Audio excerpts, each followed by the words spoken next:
Welcome to the Missouri Freedom Initiative. It is Saturday.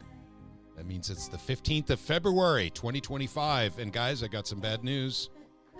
We do not have our guest tonight. Joshua Lehman could not join us tonight. He had a family emergency he needed to attend to.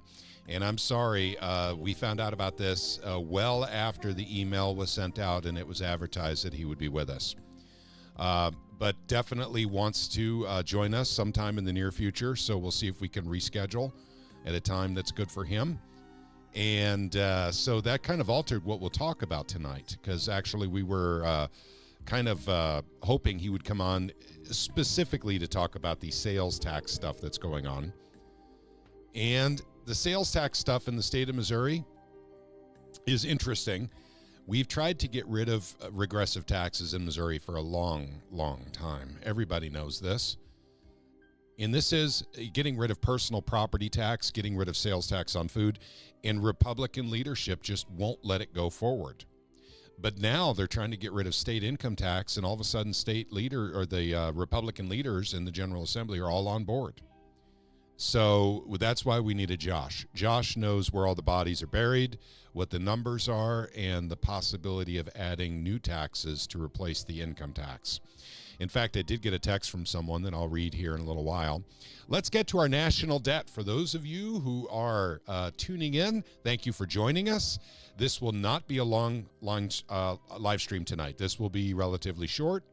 So, the book version or the epic, version, 3 hour, live streams that we do is not on the slate for tonight at all. We'll probably be 45 minutes and done. So let's talk about the national debt at $36,484 billion. But at the same time, DOGE has already saved the federal government almost $100 billion. 2 times the Missouri yearly budget has been saved already at the federal level. So Elon thinks by the end of the year we can probably get it up to $2 trillion. And that would be really, really nice. That would come real close to wiping out our deficit, where we'd actually have a balanced budget. But a lot of people are screaming and crying that he is taking away people's Social Security, taking away their health care. That's not happening at all. There's no receipts of this at all whatsoever. But the screaming goes on. And we're going to talk about that for sales tax elimination in the state of Missouri as well. So just to clear everything up here, $36,484 billion is our national debt. Debt per citizen is $107,212. Debt per taxpayer, because not everyone that is a citizen is a taxpayer, $323,047 each. But then you go down to, the unfunded liabilities. Guys, that's the elephant in the room. That's the skeleton in the closet. That is the third rail of United States finance. Unfunded liabilities. $226 trillion. Liability per citizen, $666,257. That's the liability of the beast, apparently, because it's got the 666 in front of it. But everyone should be aware what is actually going on here with the world reserve currency, what's going on with the dollar. Because everything seems somewhat normal. So everything's okay, right? We can keep, the monetary, modern monetary theory going. Just print up the money as you go, right? Well, this is what happens is you get into this terrific debt you can never mathematically get out of, and you start inflating the currency to pay the debt because taxes go up when, basically inflation goes up. You can prove it. Before COVID, we were about $4 trillion a year on the taking on the U.S. federal level. Now we're at $7 trillion a year on the taking. We've almost, we've almost doubled, the amount of money that we bring in, basically to the United States government because of inflation. So they spend it. They don't cut programs. They don't save. They don't stick away for a rainy day. They spend, because if you don't spend, you'll lose, right? Everyone who's ever worked in government before knows how that game works. Okay, now let's bring up the gang here. We have Misty with us. We have Liberty Revolutionary with us. We have Cindy Stratton with us. And then myself, Patrick Holland, your humble host. So I think at this point right now, we should probably start talking just a little bit about this state income tax. By the way, silver and gold, there is a lot of support building for silver and gold in the background to start clearing up the bottlenecks that we're experiencing in the Senate. So we have a Senator Crawford, I think it is, who currently has the silver and gold in her committee, and she feels the Missouri Constitutional Money Act is not constitutional and has turned it over to attorneys and required time to do so. It's a stalling tactic, ladies and gentlemen. I would very much like to say that that is not a stalling tactic, that something else is going on, but no, it's a stall tactic. And I will remind you that Senator Crawford actually did vote yes for the Constitutional Money Act in 2023 and in 2024, both times on the Senate floor. Now it's in her committee for the very first time ever, and now she has concerns about it. There's a reason. And we'll probably talk about that when we get Joshua on. We'll talk about that at that time. But the fact is, I don't think she wants that to go through. I think that basically it's in her committee to die. But that's okay. Even if it does go that way, we have Hardwick's version of the Missouri Constitutional Money Act in the House. And that will go forward. So I'd like to say hello to people listening in. We have B. Hoffner with us. Lunch Lady 78. We have JAHSTR with us from Independence, Missouri. Thank you for joining us. And let's see, Catherine Dreyer is with us. Hey there. Gary Ride is with us. And let's see, 250 is with us, and Warrior Class 3 is with us. So those are the ones that have chimed in so far. We have a lot more with us than that. I'm not going to be looking at Twitter tonight because we're going to keep it short. But I do want to talk, and I almost wish Catherine Dreyer were with us right now. If she were looking into this income tax that they want to eliminate in the state of Missouri and the ramifications of eliminating that income tax. I have a text from someone. I'm not going to give you their name. I'll give you their initials, CM. And CM texted me, I've been texting with Ben Brown. That's Senator Ben Brown. Sounds like if his income tax elimination bill passes, my construction business will have to start taxing all of our customers and file the paperwork in each and every jurisdiction in which we work. She's asking, do you have any more information about this or something written up? Sounds like the contractors throughout the state may need to know what's actually being proposed. The fact of the matter is, gang, I don't really know what's going on with it. I know the sound bites, and I'll explain why. Lately, I have not been able to do much of anything for the Missouri Freedom Initiative, and I apologize to all of you for that. But there's so much stuff going on in my personal life right now, and the biggest one is that my wife has been pretty sick. And so I'm taking care of her and taking care of the homestead, which she normally takes care of, so I can go out and work and do other things. So that's been going on for about 2 straight weeks. I did not even make it up to Minnesota last week. I had to reschedule the doctor appointments for my brother. I have an autistic older brother that my parents took care of their entire lives, but my parents are both gone now, so we're having to share that responsibility between the brothers, to take care of my oldest brother with autism. So and on top of which, dealing with my parents' estate. And then trying to deal with all of that, and then working to actually make a buck, because I have to work just like everyone else does too. And it's proving to be a bit much, and the only thing I could really let go of really was the time I spent in the Missouri Freedom Initiative, at least for the last 2 weeks. I have no clue what's going on, gang. I do know that the SEPA hearings went well in the General Assembly, and that would be for Bill Hardwick's version of SEPA. I'm not sure. I think the hearings went well for Senator Bratton's. So I apologize. Let's see. Q, is there approval now to use gold and silver for legal tender? Being asked by JAH. And no, there's not approval to use it as legal tender currently in the state. The state does not recognize gold and silver as legal tender. There are 6 states that do. Missouri is not one of them. We're trying to change that. So, but between people, yes, they can absolutely use gold and silver right now. And so at any rate, that's what's going on with that. We're trying to get a bill passed in that regard.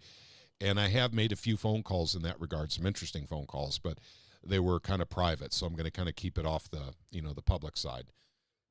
But there is support growing rapidly for Hardwick's bill. So that's the good news.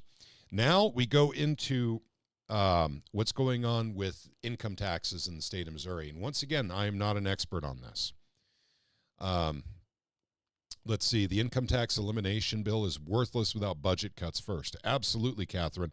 I guess I made an assumption because I read some stuff online that people are starting to see that there might be a possibility of putting out a VAT tax in the state of Missouri to make up for the loss of income tax. I don't know if that's true or not. I haven't talked to bill sponsors yet. I just literally, for the very first time, was talking to Ben Brown just a couple hours ago on Twitter.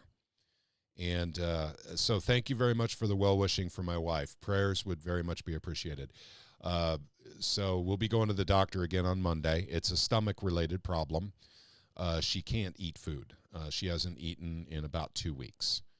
So she's on a completely liquid diet, and even that's very precarious. There's lots of liquids she can't take down. So that's what we're dealing with, by the way. So it could be anything from SIBO, which is a bacterial infection of the small intestine. It could be a blockage of some sort. It could be a liver problem. I mean, honest to God, we did the blood test. We're waiting for the results to come back. We should be hearing that on Monday, too, by the way. So that's what's going on with her. And thank you very much. I do appreciate that, and I would appreciate any prayers for my lovely wife, Retha, that makes my life complete. Without her, I would be nothing. And she is a big part of the initiative, too. Many of you remember all the videos she was putting out, all the studying she did on, basically the Missouri public schools and their finances, the way they hide the money, the way they play shell games with the money in the public schools. My wife did all those videos, did all the research for them. And so at any rate, and if she gets better, she can, kind of wind that up again, because April's coming around pretty quick here. We probably need to get some videos out on some school districts, but time will tell on that. Okay, so if we are not cutting anything from the budget, you're absolutely right, Catherine. This is a precarious situation for the state of Missouri to actually do this without even looking at budget cuts. But the interesting part is, I think Joshua Lehman has tracked down money that's coming into the state of Missouri, into PACs, to get this income tax reduced or over time or completely eliminated in the state of Missouri. What do they get out of it? And so we don't know. That's what we need the Rino Watcher for. And so Tom Mart says we'd be in really good shape if we went back to 2010 when the GOP took control of the legislature. I think they took control of the legislature in 2002. I think that might be right. So yeah, if we could turn back time, because a lot of bad things have happened, and that's another thing I wanted to talk about a little bit tonight, is the way that some of the politicians in Missouri present themselves on public media. Some of them are very, very. I'm going to try to use. This is a family program, by the way. I'm going to try and use words that are not offensive, but they can be pretty offensive sometimes. They like to call names, but there are some people in the grassroots who like to call names too. The deal is, people are getting so frustrated with the Missouri General Assembly at this point. I mean, grassroots people who have literally lived with the mantra, and this includes myself to a certain extent, by the way, so I'm going to be intellectually honest here, lived with the mantra, don't worry, we'll get it done next year. You guys know what I'm talking about. If you've been involved in Missouri politics, you absolutely know what I'm talking about when I say, don't worry, we'll get it done next year. And that's the issue we have here in Missouri. It's always, don't worry, we'll get it done next year. And that's when leadership, Republican leadership, won't let something through. They won't let it have floor time.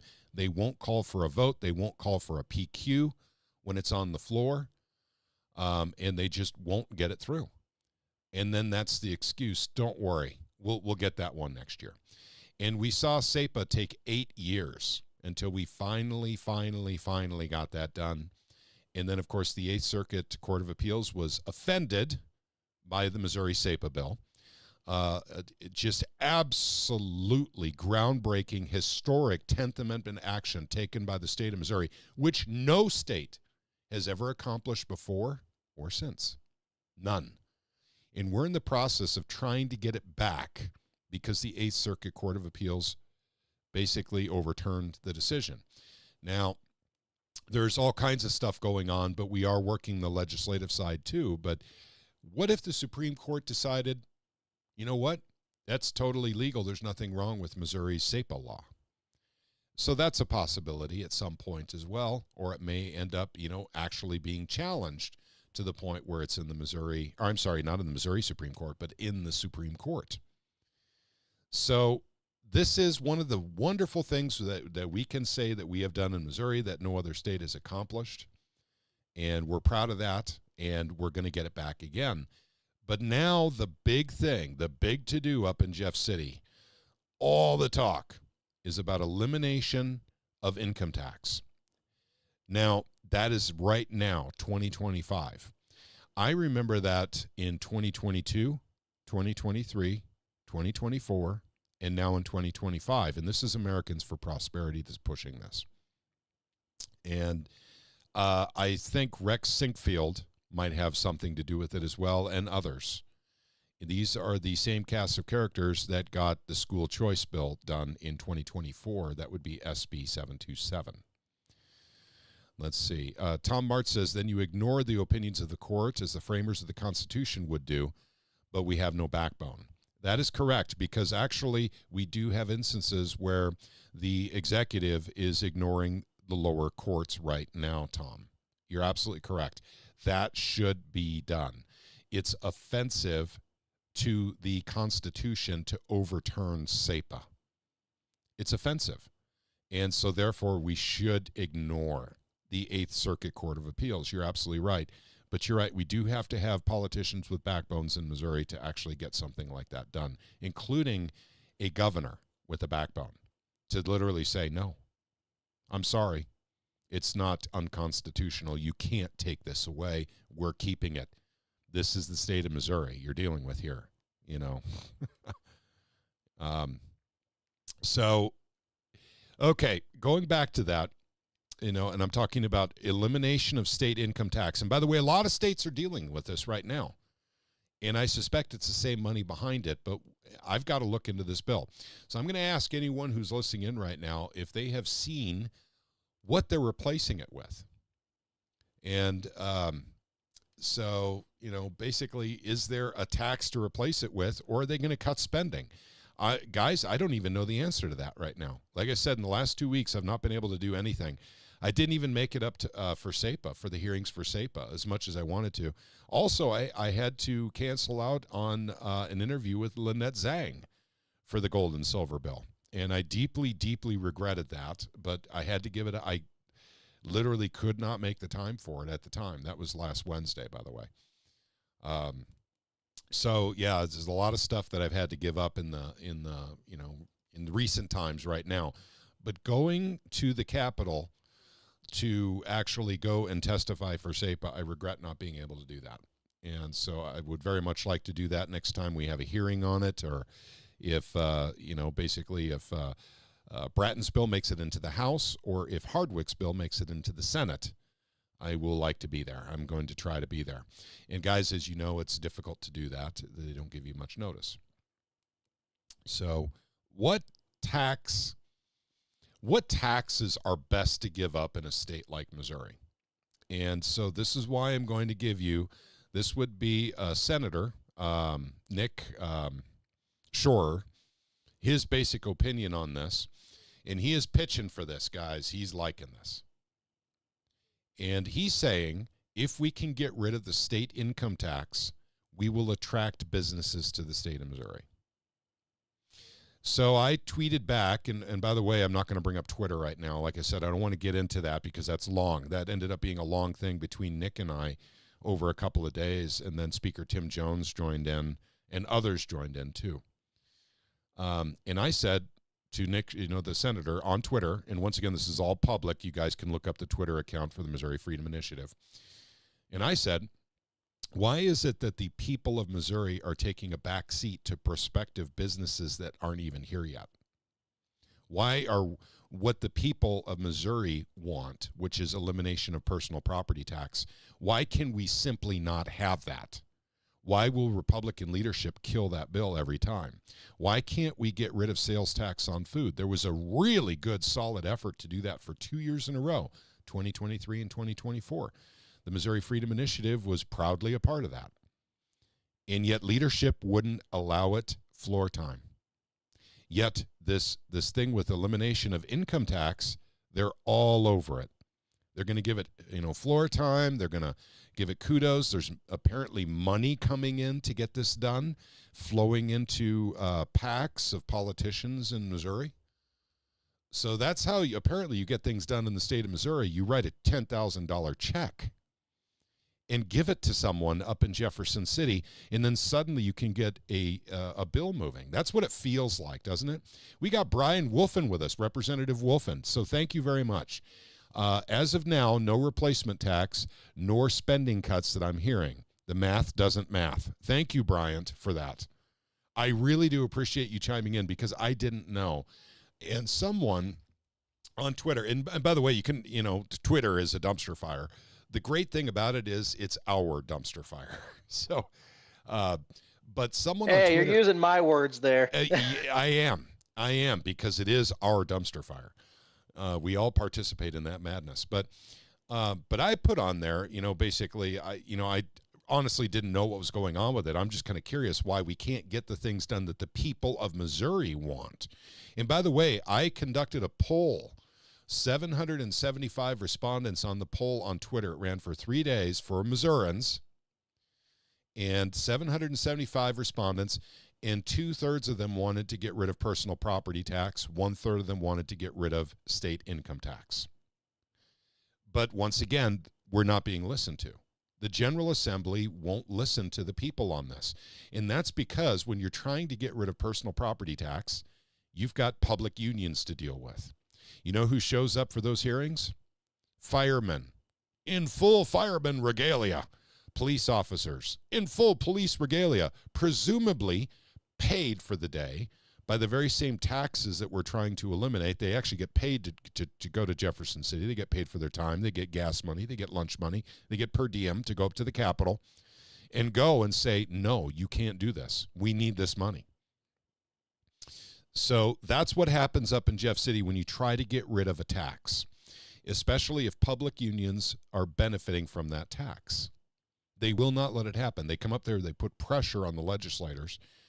And so we in the Missouri Freedom Initiative use what's called the nuclear option inside of committee hearings. Maybe I shouldn't even talk about that tonight. But there's a way you can shut these people down, especially if you're for something, you will testify first. Choose your words carefully when you testify, and you can prevent the people that are coming in behind you that are against a bill from even getting up and speaking at all. And that's something that we all need to start practicing as we go up to Jefferson City. We try to get good things done. We have to use these tactics because the public unions are using the very same money that we're trying to stop them from getting or find a replacement vehicle. When it comes to personal property tax, Bill Eigel, and not only Bill Eigel, he had backup. He had people looking through the budget for him. I think we all know who that was. And he was able to literally take care of personal property tax and make the counties whole with the waste money that the Missouri state government wastes. $1.7 billion a year, easily taken right out of the waste in Missouri. And a lot of it is paying salaries and people who are not actually working up in Jeff City. The solutions were there. Everything was there. No one was going to get hurt. Everyone was going to be made whole. And still Republican leadership wouldn't let that bill through. Personal property tax. Now, that's not the same bill Bill Eigel had for 8 years straight. It was very different, in previous years. But he was able to find that much waste in the budget, saying, we have that much waste in the budget. We could just, cut that waste and apply it to personal property tax. The state pays for it, and then the people don't have to pay that anymore out of their pockets. It's just out of the state coffers, out of waste money. And Republican leadership still wouldn't let it happen. Is it because there's a conflict personality conflicts up at the Capitol? God knows it's up there, gang. There's a lot of them up there that are literally fighting like 12-year-olds. They just don't like each other. So if they don't like someone, well, I can't vote for his bill. I don't like him. He's a jerk. He's a terrible person. I don't like him. His bill's great. But if I say yes to the bill, I'm kind of saying yes to him. And I want to say no to him because I don't like him. Believe it or not, gang, that happens up in Jefferson City. But trust me, it happens in every state. In every state, that kind of stuff is going on. But when Republican leadership in the state of Missouri won't pass Republican things, then you start digging. And that's what Rogue Politics was doing for a while there. And it looks like Catherine's saying that they're going to be coming back. So we need Rogue Politics to come back and start digging into this PAC stuff again, so we can identify who is paying the leaders of the Republican Party to shut down Republican bills. Red meat Republican conservative bills that we need in this state. We have had the majority for 22 years, 23 years. And we can't get anything done, gang. It's pretty sad. So forgive my passion, but the fact of the matter is we tried for 8 years to get rid of personal property tax, and the last year, in 2024, there was a plan to do it where it wouldn't hurt anybody. It literally was taking away from paying salaries for positions that are not filled in the state of Missouri, basically. Yes, that's right. We're stupid enough in the state that we continue sending those salaries to those state offices that don't have people anymore. God only knows what they do with the money at that point. Bill Eigel wanted to use that money for personal property tax, but I guess the leadership in Jefferson City said, no, we're not going to do that. We're going to keep that wasteful spending going because they didn't let it get heard. In fact, I don't think Bill's bill got out of committee. I think that's Mike Sierpoy's fault. Sierpoy, whatever, how you pronounce his name. And this isn't a bashing session. I'm just frustrated that income tax is not what the people of Missouri wanted. But the Republicans currently in the General Assembly are saying, well, at least it's a tax cut, and we're all about cutting taxes. Well, income tax only affects approximately 33 to 35% of Missourians. You get rid of personal property tax, you're upwards of 80% of Missourians that would be helped and benefit from elimination of that personal property tax. So we've decided now to only benefit 33% of the state of Missouri. Now, Tom Martz is on here tonight, and I know Tom very well. Tom's a great guy. And Tom, because of Tom, I'm learning the Missouri Constitution. I don't know it anywhere near as well as I should. As I said, I'm intellectually honest. But one thing I do know is that when you pass a law in the state of Missouri, according to the Missouri Constitution, Article 1, Section 2, that it has to apply to everyone equally. Well, not everyone works. A lot of people are retired. Some people are disabled.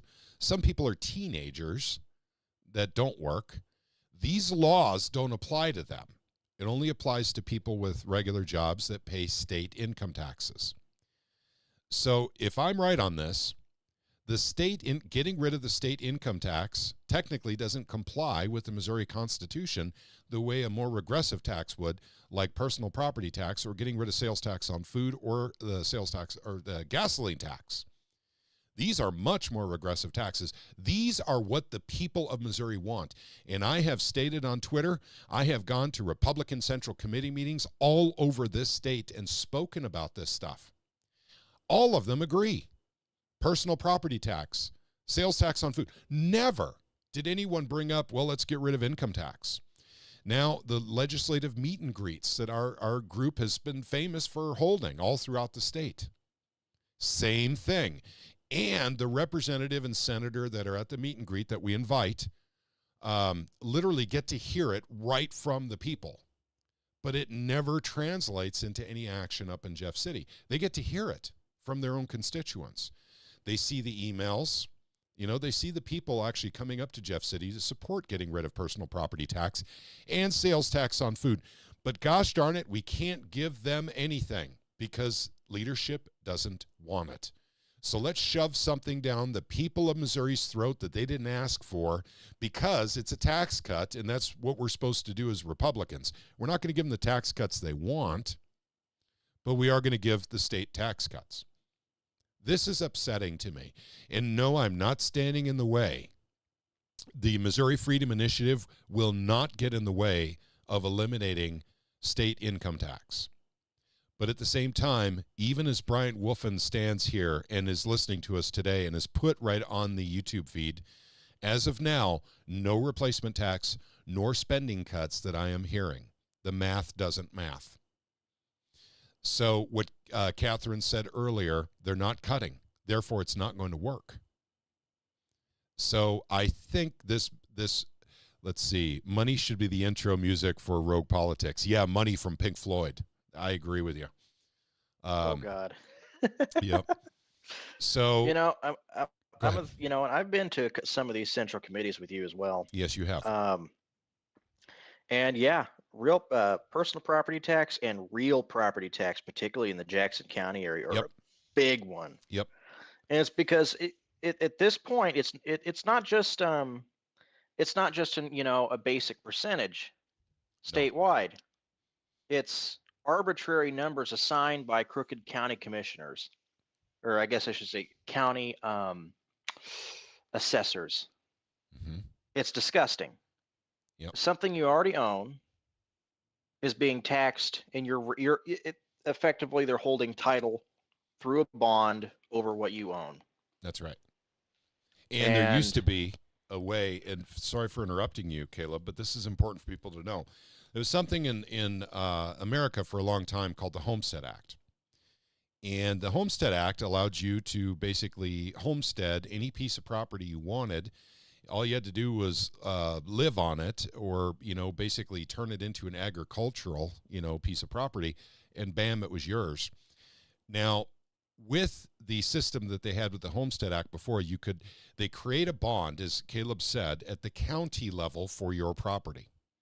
So the county whips up a piece of paper saying, this address, these GPS coordinates, or however they want to do it, and how many acres it is, and then basically they just say, well, that's it. That piece of paper represents your property. You have to pay us taxes because we own the bond.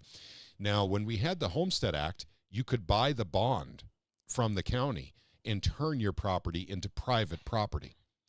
Now, Missouri repealed the Homestead Act, if I recall. I'm trying to remember my research right now. I think it was 1978. In 1978, you couldn't buy your property from the county anymore by paying. It was something like 4 times your yearly property taxes to buy the bond. So, at any rate, that's now. Go ahead. Because the bonds are so high, it'd be like 20 times, because 20-year bonds. Yep. On properties. I mean, and it's amazing how many people don't understand how property tax, particularly real property tax, works. Yeah. You buy your house, you have a title to the house, but the land that it's on and how it's valued based on what is on it is effectively claimed by the county as if they own it. They take out predatory loans in order to pay for their projects. And then the loan plus the percentage is placed on bond and using your house as collateral. Yep, that's right. It's the most egregious and disgusting violations of property rights one could possibly imagine, because you never own your property. It's communist. Yep. It's a roundabout way to effectively claim that you don't own your property. Yep. And if there's one thing, the reality is, what is our Missouri property tax? 4.25 or 4.75% for Something, income tax. uh, something like that. I would It's say to 4 to 5% is what it I is think in it's I Missouri. think it's 4.25%, 259 or something. I can't remember. That's in reality, if you want to put a number on it, that's chump change. That's lower than the sales tax that you spend your money. I mean, if it weren't for federal income tax, that it wouldn't be a big deal for 99% of people. Reality is, particularly if you live anywhere that is not in some middle of nowhere where you have to drive hours and hours just to get to work, Hmm. to if you live anywhere like Jackson County, Cass County is kind of getting that way. What is it? The one that's North Clay County. Property taxes are through the roof, and that includes personal property. They do the same thing there, a little different, but the same thing. It's assessed at the county level. That's And the bad part, it's in the state constitution. hmm Yep. It's almost like, when they did that, they were channeling, the state of Illinois' property tax or something right into Missouri. Guys, this is a serious threat we have here in Missouri on property taxes. And for legislators to be laughing us off on this, saying we can't get rid of property tax. Yes, we can. Florida's doing it right now. But the fact is, we're in big inflation right now. When is hyperinflation going to come? I'm not here going to sit here and prognosticate. But I will tell you, it's always the states that give in. The states always give in and give tax breaks during times of severe recession and inflation. It's never the federal government. But now Doge has come in. So we've actually seen something positive happen. And we've also seen Trump actually very supportive of states wanting to get rid of property tax. Once again, property tax is a tenet of communism. For those who don't know, some will say, "Pat, you're taking this too far. You're being just a little bit too passionate about it. This is really a more socialist thing." No, I disagree, because I don't own It my is property. communist. I don't Yeah, own my property. If I stop paying my taxes, the government will take it at the point of a gun. That is communism. That's how it works, gang. And it's because at the end of the day, what happens is a lien is placed against your property for something you did not consent to. Well, technically, when you sign a mortgage, you're consenting to it. So you are consenting to it. It's just like you have to consent to the Patriot Act when you actually sign a mortgage. A lot of people don't know that. Interesting. Yeah, there's a page there saying that you agree with the Patriot Act. They put all Wow. well, gosh darn it, you sign your name like 140 times when you do a mortgage. Those who own homes know what I'm talking about. But see, that falls under the bank, though, at that point. Once the mortgage is resolved, Yep, that's right. then Then the situation changes because you get the deed. that's correct. And that's a great example of what I'm talking about. With that deed, I should be able to go to the county and pay them what they want to get the bond, so I can convert my property from real property to private property. That's what we used to be able to do here in Missouri, but in 78, that was shut down. And by the way, I have talked to many counties about this over the years. This is something I've been very passionate about. And the same thing comes up every single time. The county can't do that. The state has to actually get rid of property tax. And the funny thing is when you talk to state people, they say, well, the state can't do it. It has to be, the county that does it. But you know what? The fact is it has to be done either through a ballot initiative or through the General Assembly, period. And it has to be a joint resolution, because unfortunately, as Caleb mentioned earlier, it's in our Constitution. It is in our Constitution, the exact layout for how property taxes, and it's also it's also classification of county dependent.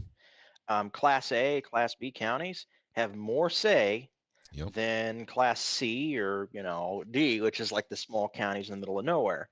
Yep. So Kansas City proper, Jackson County, Clay County, St. Louis County, St. Charles County, those areas will have more arbitrary power over. And then, of course, because Class A cities like Kansas City and St. Louis, they have their own provisions in the state constitution.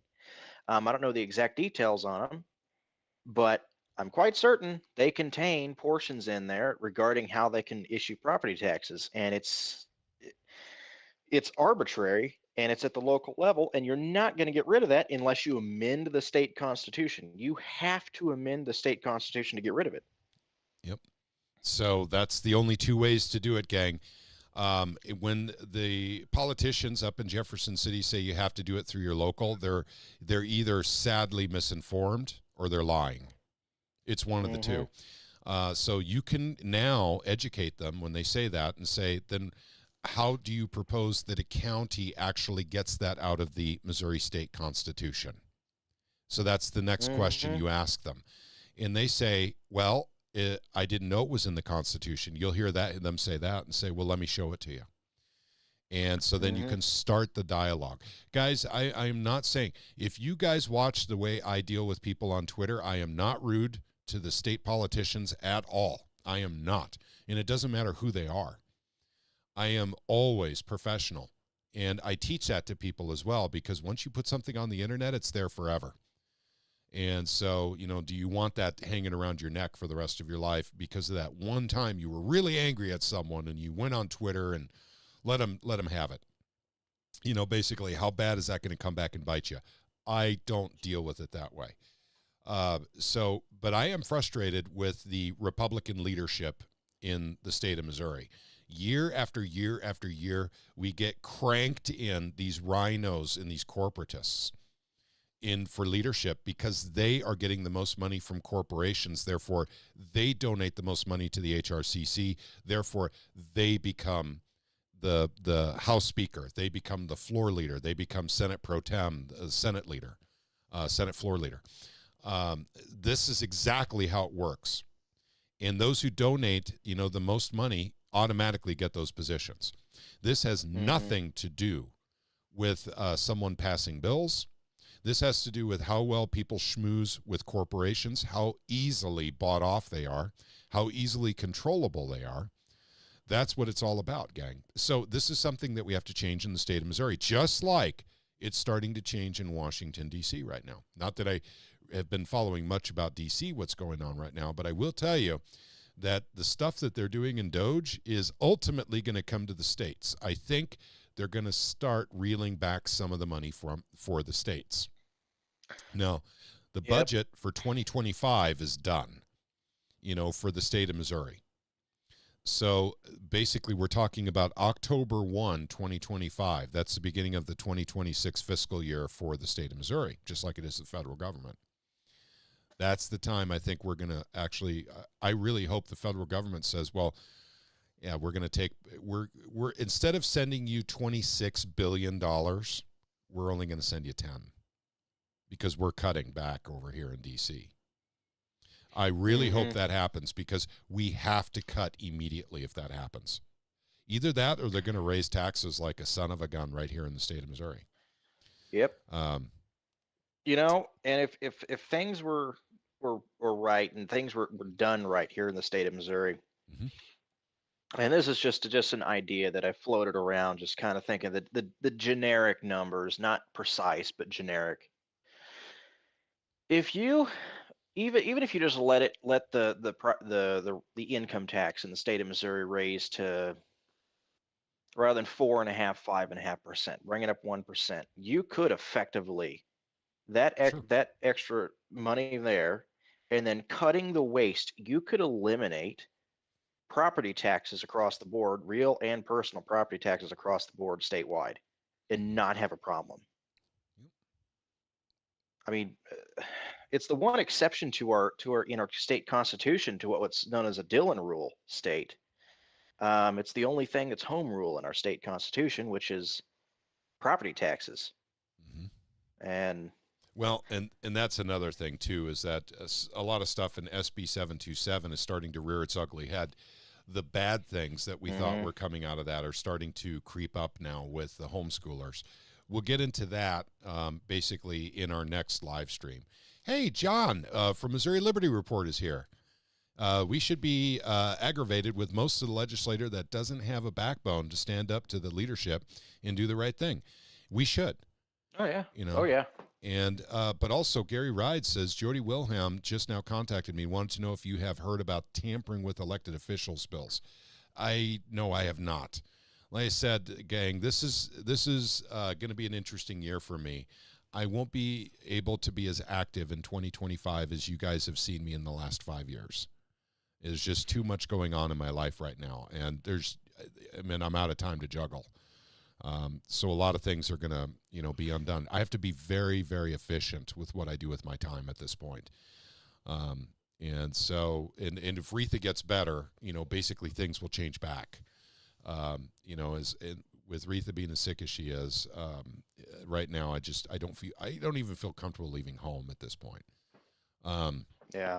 So no, I don't know anything about that, tampering with elected officials bills. That sounds very interesting to me because there's a lot of people tampering with elected officials in Missouri. There's a lot of that going on. That's why, Catherine and Kirby's Rogue Politics was so incredibly important, is we got to see all that PAC money flying around.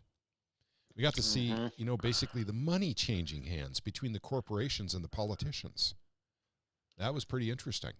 And then we got to see what bills those politicians that got money from the corporations filed. Lo and behold, it's a bill that benefits the corporation. Well, how did that happen? Well, we got the receipts. You can go approach them, go to their office, say you took $25,000 from this corporation. Now you got a bill that benefits them. Can you explain that? Oh, it's just a coincidence. Sure it is, Senator. Sure it is. Sure. Hey, Patrick. Yes. I was listening to some debate on the Senate floor from Tuesday, I believe it was. Sorry, still Okay. medicated. This was a debate that Senator Moon was asking of freshman Senator Berger, about the bill he's carrying of tampering with election officials. Okay. Not elected officials, but election officials.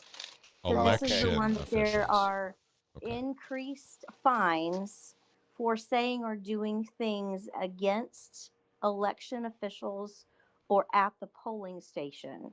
And so one of Senator Moon's examples that he used was, so if a person came into a polling location and say there was some kind of, it didn't go perfectly coming in, and that same voter said to someone else, overheard by someone, or said to maybe an election judge that they're friends with, hey, I just bought myself a new, and fill in the blank.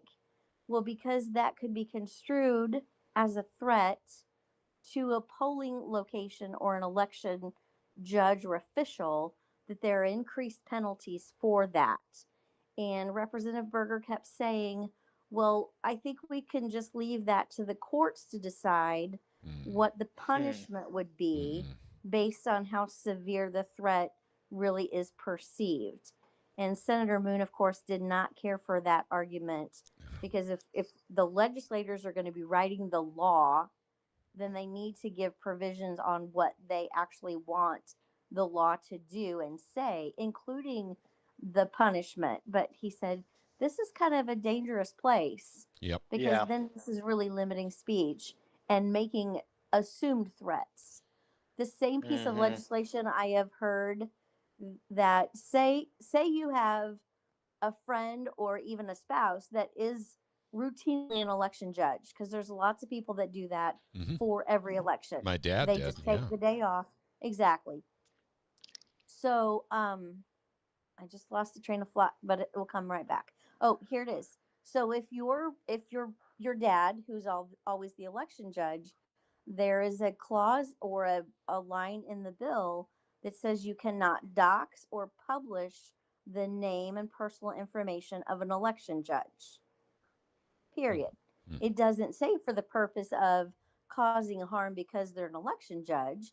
It just says revealing personal information of an election judge. Again, there's way too much gray area to just leave that open to interpretation. Yep. I agree. And I immediately agree with. That's the bill that Jody may have contacted Gary Wright about, was the election judge bill. Okay, gotcha. Okay. Well, that being the case, I 100% agree with Mike Moon. The legislature better come up with, basically what's the remedy? Basically what's the cost for breaking that law? Not leave it up to a judge. No way. We have way too many activist judges in Missouri. We need to put them on the straight and narrow by literally not giving them room to actually, make a decision based on their, quote unquote, experience in the courtroom.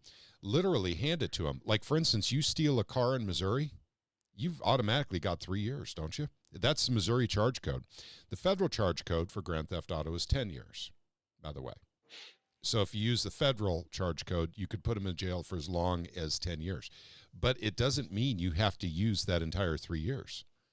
If someone stole a car and returned it and had a very good reason, and they're a neighbor or a friend of someone, and returned the car, there was no damage, no nothing done, giving them 3 years in prison for that, it may not be the best choice. He may say, well, let's do 6 months, in the county clink, and let's do 6 months of parole time.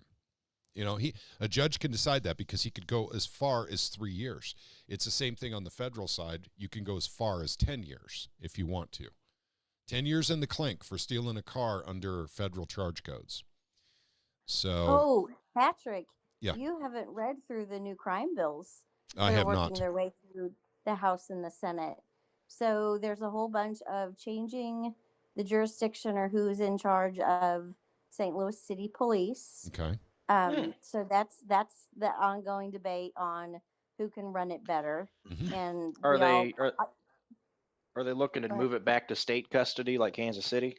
Yes, they are. Okay. And the city of St. Louis doesn't like it, and those of us that like true local control don't like it, because this could be used against us at some point if they don't like our brand of freedom out here in the rural areas. Yep. Or less like the cities. But also buried in these bills, well, not buried, but it's talked about, are some increased provisions for if you're doing drag racing in the street, or you shut down a street, or you do donuts or burnouts. And in the language of the bill, it says if you're like charged with this, you forfeit your vehicle. It doesn't say when you're actually found guilty. It sounds like civil asset forforfeiture. That's asset forfeiture. It is. That's bad. That's it's very bad. very so bad. They started out with a crime omnibus in both the House and the Senate. Brad Criss is carrying that in the House, and I believe it's Nick Shore is carrying that in the Senate. And they're similar, but not identical, but similar enough to have the same concerns with both bills. Well, gosh darn it. Mike Kehoe might get his police state after all. Right. So there's a lot of crap going through right now. It's really scary. I mentioned before we came live on the air about the latest push extending SB 727. So they really are pushing for that tax credit for homeschoolers. Sounds like a great idea if you just need the money or think you do. But then the government comes in to make sure that you're spending their tax credit money the way they want you to. Gotcha. And homeschoolers want to be the majority of homeschoolers want to be independent of the government. That's why they chose to homeschool in the beginning. Yep. Well, thank you for that, actually. I find that very interesting, and I'm going to have to look into that so I can actually call up my rep and say, vote no on that, please. I don't think I would have to. Go ahead. There are some calls to action on some of these that are already in place by some different Missouri groups. We just need to get you those calls to action, so maybe you could just disseminate what's already out there. Absolutely. In fact, normally in the past, I've taken a lot of stuff from other grassroots people, included it in my newsletter, gave them full credit for it and stuff like that. But the only one I've done this year so far was just one from Ron Calzone, and it was on SEPA, and it was very short notice. And Gotcha. so that was it. But no, I want to push forward, all the initiatives, basically from all the grassroots organizations, the conservative grassroots organizations. Americans for Prosperity need not apply. You guys have been awfully mean to me on Twitter. Jeremy Cady. Jeez, this guy, no one needs to read How to Win Friends and Influence People more than Jeremy Cady in the state of Missouri. And I know he's not Americans for Prosperity anymore. He's not the director of that anymore, but he really is a lot of piss and vinegar every time he gets on Twitter. He's always picking a fight with the grassroots for some reason. A lot of people think he's being paid to pick on the grassroots. In fact, Jeremy Cady actually said, "I am not conservative," by the way. He told me that on Twitter. So I've had to reevaluate my entire life, since he typed that to me. And so, because I think so much of everything he types. Well, if he says he isn't conservative, well, he sure as heck isn't libertarian. Well, no, he said, "I'm not conservative." He said he is. Oh, and he said I am you're. not. Oh, Yeah. Okay. Yeah. All right. Well. Yep. Wow. All and right. so he also mentioned a few other grassroots organizations which are not conservative as well, which happen to be friends of ours. So he's just going after us and our friends, it feels like a lot of the time. But makes you wonder how many more rumors were started by his clan. But sure. Yeah. And that's the thing, is the grassroots need to stop fighting. But I don't consider Jeremy Cady grassroots. I haven't seen him at the Capitol since 2022. I did hear he made one appearance there in 2024, but it wasn't a day I was up there. I was up there 26 days in 2024 at the Capitol. Jeremy Cady was not to be found. I know what he looks like. I never saw him once up there. So, but at the same time, Gary Ride. Yeah, go ahead. Gary Ride said, Jody said the bill is Berger's SB 84. She'll send you the details. Okay. And let's see here. Maybe you can get in the email group or email it to her. Okay, yeah. All right. Yep. Yeah. Yep. I definitely need to study that and find out, guys. And it's a lot of times people are throwing bills at me all the time, asking me to look at bills. And I generally, in the past, I have done that. This year, I'm just not going to do that. Just lack of time. Yeah. And there's a lot of bills to go through. And we're pushing, Silver and Gold, Hardwick, and Mike Moon's Constitutional Money Act. That's a big one for us. And that's another thing, too, to throw out there, how important that is. Particularly the portion of that bill of the state taking it in the form of taxes, because that kind of goes back to the property tax thing. Yes, it does. And so, and once again, this bill is very specific. No one is being forced to pay taxes in gold and silver. But if they do offer it in the form of gold and silver, the state would have to take it according to this bill. And so at any rate, that's Caleb says that could be tied into property taxes as well. Lloydial title. Your land and your gold and silver are the... Oh, go ahead. Well, my point in saying that is, dollar takes a dump, and, if you can't pay your property taxes, guess who comes for it? Well, you can. With the dollars, the problem is that you may not be able to come up with enough of them. As my property tax goes up 15% every 2 years. I mean, it's getting crazy out in the Clever area.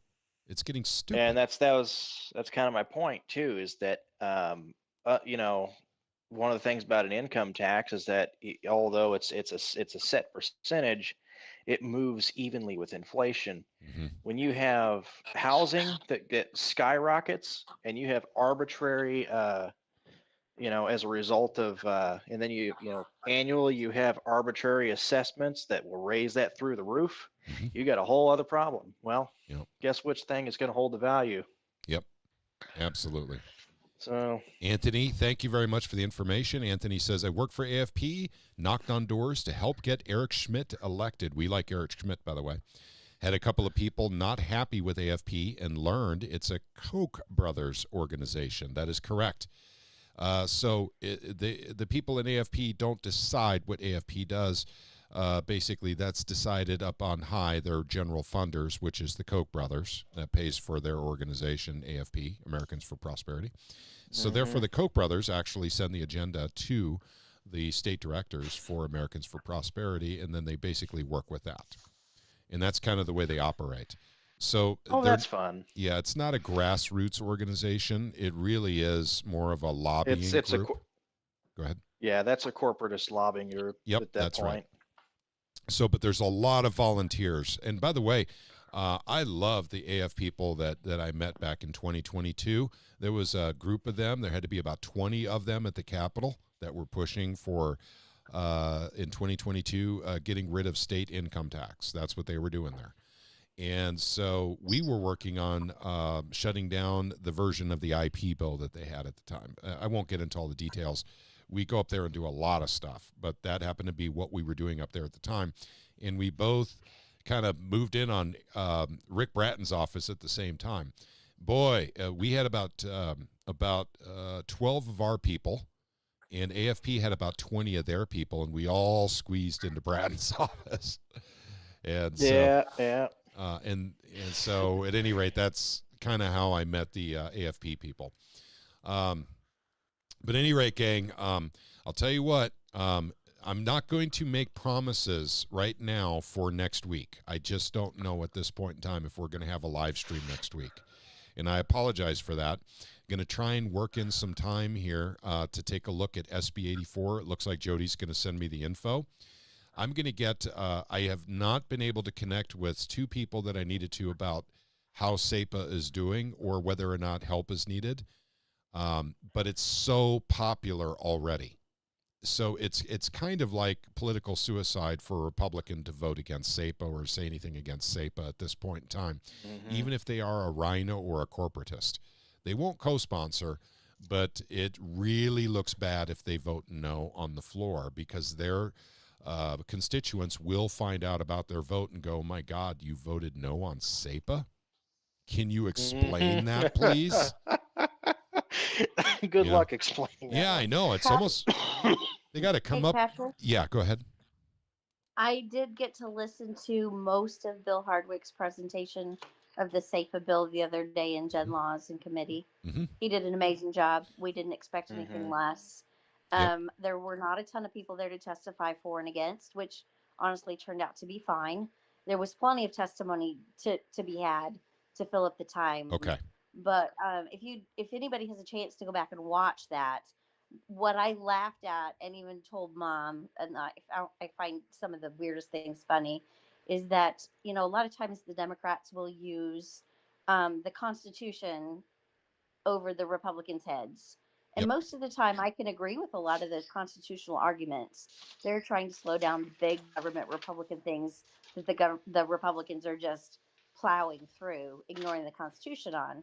So Carrie Engel was using that argument, and Bill Hardwick, of course, being the constitutional attorney that he is, and well-versed, and the really good memory he has, he turned it around on Carrie to the point where she said she was really tired of talking about the constitutional points of the bill. And I was like, yes, that's great. You could shut down the Democrats. That is good. Constitutionality argument. One other thing, and I don't know if Representative Wolfen is still here, but if so, I want to give him a shout out for his lone no vote on the floor. This was not an easy one, no, as well as the words he spoke. And this was against Kathy Jo Loy's religious freedom bill. While we were all concerned and horrified that the government took it into their hands to shut down our churches during COVID, in hindsight, we realized they didn't have the authority to do that. We let them have the authority to do that. So I applaud Kathy Jo Loy in bringing this forward in the conscience that we should protect those freedoms. Bryant's point, or Representative Wolfen's point on the floor was, we already have those protections. So to say that we can't have religious freedom protections unless we enshrine it in state statute is saying that the federal Constitution isn't really worth much unless the Missouri assemblies put their stamp of approval on it. So while it passed with flying colors, Bryant's point was more constitutionality of necessity or not. So thank you, Representative Wolfen, for speaking out and showing us what it's like to follow the Constitution. Well, the irony is that's also protected in the Missouri Constitution. I forget Article 1 or I forget which section it's under, but it's even more explicit about that protection than the federal. Okay, good to know. If I remember correctly. But Wolfen, Representative Wolfen also co-sponsored the Constitutional Money Act, and I publicly thanked him on Twitter for that. Gave him a shout out for that, and I appreciate everyone who co-sponsors that. Unfortunately, getting co-sponsors in 2025 is even harder than it was to do in 2024. I think they've changed the rules in some regard to that. But getting co-sponsors now is like pulling teeth. So thank you very much, Representative Wolfen, for standing up for everyone's constitutional right and the state's constitutional right to use gold and silver as money. We appreciate that. So, all right, well, I'll tell you what, gang, let's go ahead and wrap her up. And I am really sorry again that our guest was not able to join us this evening. However, we will definitely reschedule with him. So don't worry about that. And like I said, I can't make any promises week to week right now because my situation is so interesting right now. But if we are on next week, I will definitely try to get Josh Lehman on, because there's a lot of points of USAID money that is coming into PACs in Missouri. That's what Joshua was working on. I mean, this is really hard-hitting stuff, gang, that basically the Missouri Rino Watcher is actually doing. He's following the money, the federal USAID money, and seeing how it affects the General Assembly, our state government in Missouri. And we should all understand how that money came to Missouri and how it changed Missouri. Brian Wolfen says, thank you for the shout out. Well said. Maybe you can write a speech for me next time. LOL, next time. I will keep it shorter and sweeter. Thanks for those kind words to all. And Brian Wolfen, thank you very much for standing up for the people of Missouri. We need more people like you up there in Jeff City. So, let's see. And also shout out to Tom for spending hours on the phone with me about those bills. Yep. Tom is a great resource. Mm-hmm. All right. Okay. All right, gang. Yeah, go ahead. That bill that Jody was referencing, SB 84. That laid over by request from Senator Berger. I believe that was Tuesday. Okay. And so that was after about an hour of back and forth with Senator Moon. Berger, again, kind of sleepy during part of it, but Berger did not want to relinquish the floor just to Senator Moon. And so at the end, after about an hour, I believe, he asked for it to be laid over. And so that bill is currently on the informal calendar, which those of us that have watched the legislature know that means it can come back any second. Any second. That is right. They can pluck it right off the informal. All the floor leader has to do is say, we're changing from the formal to the informal calendar, and we're taking HB 84. And that's all he has to do. At a split-second notice, bam. Yeah. So that one has, I believe, a call to action or two out there. But I think we're going to see some more people write some more of those so that we can put in the senator's ears, this bill is way too open-ended. It's way too flawed. Yep. It came from the Missouri Association of Counties, from the county clerks organization. One of the questions Senator Moon asked, I hear you laughing, asked was this by a vote of every county clerk across the state of Missouri, or is this the County Clerks Association or a board? And Berger couldn't answer that question either. He said, well, I assume it was a statewide vote. Probably not. Yeah. Probably not a good idea. By the way, I want everyone to know that Catherine Dreyer has volunteered as tribute if we have a real, true, honest-to-God Missouri Doge agency. Woo-hoo! And so, all right. Yep. All right. I think Catherine Dreyer and Kirby I love how should do that. What did she literally say volunteer as tribute? Yes, she did. Oh God. Yeah. That is the Hunger Games out there, isn't it? It is. And yeah, what a pleasure to see all of you tonight. Thank you all for coming in, but I'm going to go ahead and wrap it up right now. We're at about an hour and 15 minutes. Once again, we'll get Joshua Lehman back. You have my word on that. We can't control these things. You know, family emergencies happen from time to time. But I want to thank all of you for spending an hour and 15 minutes with the Missouri Freedom Initiative, learning more about what's going on in the beautiful state of Missouri with the very ugly General Assembly we can sometimes have. And it's very, very important that people know what's going on in their state government so they are not held hostage by their state government. So this is why we participate in the system. And we hope that Missouri legislators will continue being open, honest, and not a lot of them have been that way, but we do have some of them that are. Brian Wolfen definitely sticks out, even though he is a brand new tribute, if you will, in the Missouri legislature. He got elected in November of 2024. Gosh darn it, are we glad to have him there. So, all right, gang, may God bless each and every one of you with good health and with prosperity. And keep your eyes peeled for emails from me, gang, for updates. And just so you know, I can't promise next Saturday night. You'll know definitely Saturday morning if you get an email what's going on when you get an email. But thank you again.